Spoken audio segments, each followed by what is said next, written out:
Hi, my name is Tyler Wack, and I'm a third-year athletic training student at the University of South Carolina.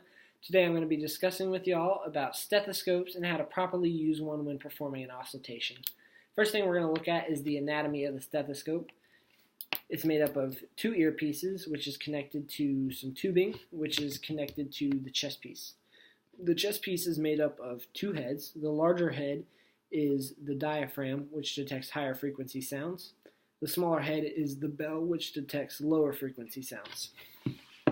When using a stethoscope to do an auscultation, you want to ensure that the earpieces are facing away from you when you place them in your ear canal.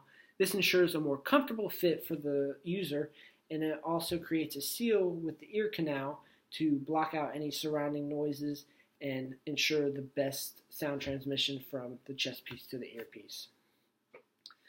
When doing an auscultation, you want to make sure you don't use your thumb on the back of the chest piece. The pulse in your thumb can actually send noises through the chest piece, which masks the sounds that you're trying to listen for in your patients.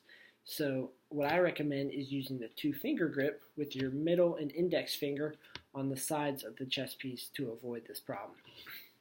Also, before auscultating, you want to make sure you're using the right head and you have the right head turned on. So to do this, you can simply turn the chest piece on the tubing and turn on which head you're trying to auscultate with. So to make sure you have the right one on, you simply tap the head and you'll hear the taps in your earpiece. Finally, when doing the auscultation, you want to make sure that you don't do the auscultation through the patient's clothes, because moving on the clothes can create rustling noises which mask the sounds that you're trying to listen for. So I recommend doing any auscultations on the patient's skin if possible.